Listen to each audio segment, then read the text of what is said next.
So we're on the Lemon, and we want to drive it. That would be nice. I've actually driven it with this steering wheel yet. I think you've seen in a previous episode.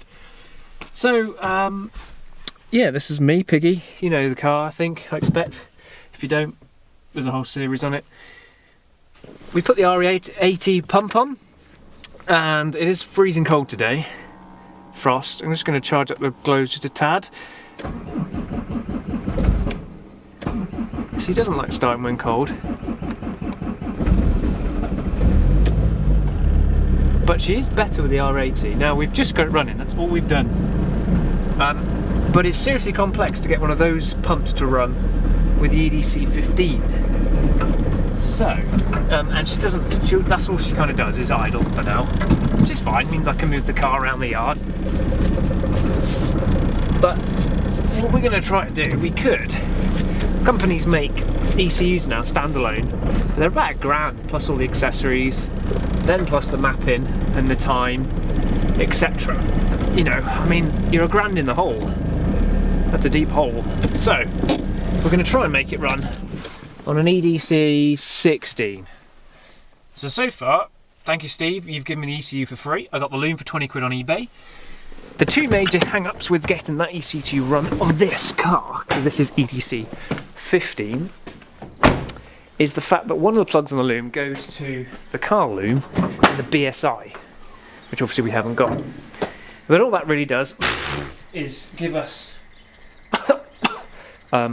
gives a signal to the ECU to start. So if we can deimmobilise the ECU and just make sure we can give it a signal to start when we turn the key, that shouldn't be too much of a bother. Getting signals back for rev counter, engine management light, a little trickier, but not the end of the world. That's probably the major hang-up. The second major hang-up is that the EDC 15, or 16 to 15, uses a different pickup for RPM.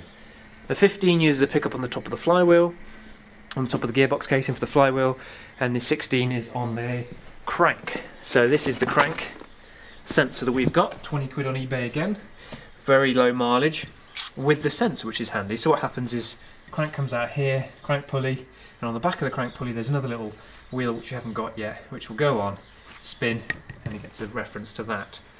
So far, the cost so far is, the wheel cost £16 brand new, this was 20, so that's 36, 22 for the loom, so we are 58 quid in the hole so far, and we might be able to get it running just like that. I will have to take it over the crank pulley to get shaved off on the back for the wheel. I'll explain that later in the video. But for now, that's the basic premise.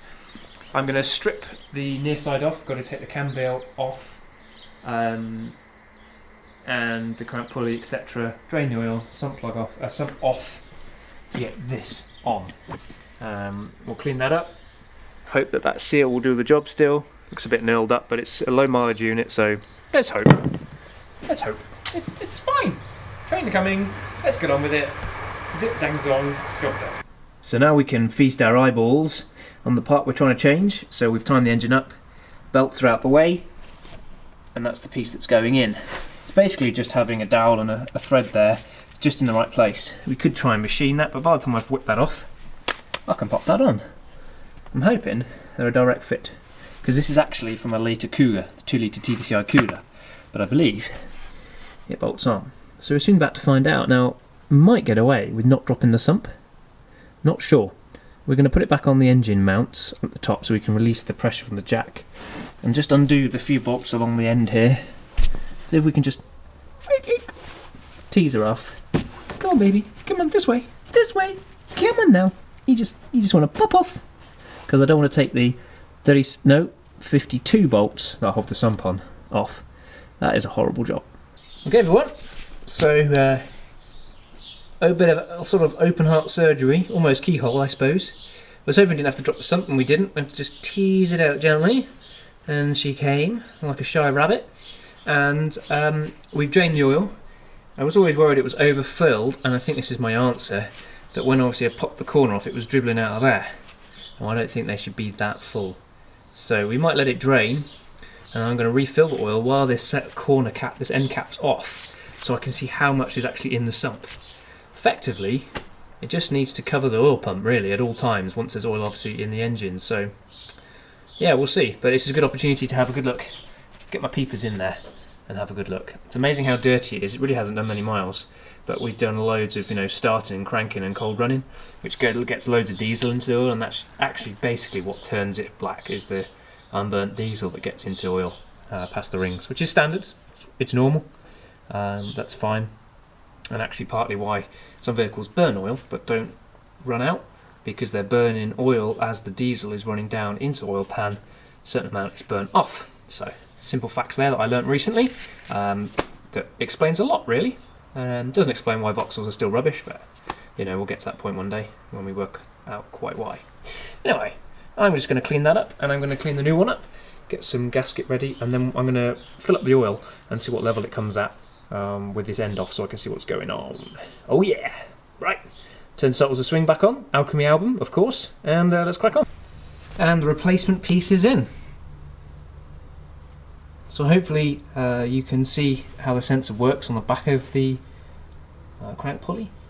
So the next job is to get the tooth gear back on, time it all back up, get the belt back on, tensioned, and then we're going to see what sort of clearance we have with this standard pulley.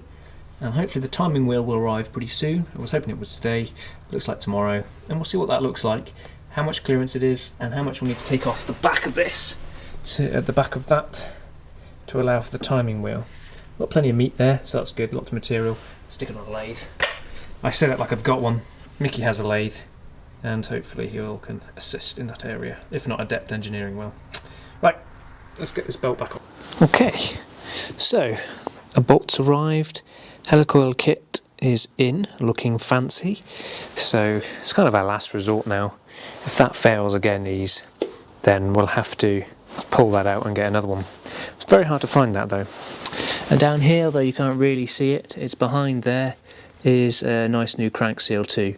The one that came with this end wasn't right. It does fit, it's from the 4 Cougar 2 litres TDCI, but the seal either was nicked or on install I didn't install it right, or maybe it was just not quite right. So the Persia one fits in there perfect, so we ordered that. £6 later, that's fitted. So we're just going to clean all the swarf off now from getting in there, and it's all on the cam belt, which is nice.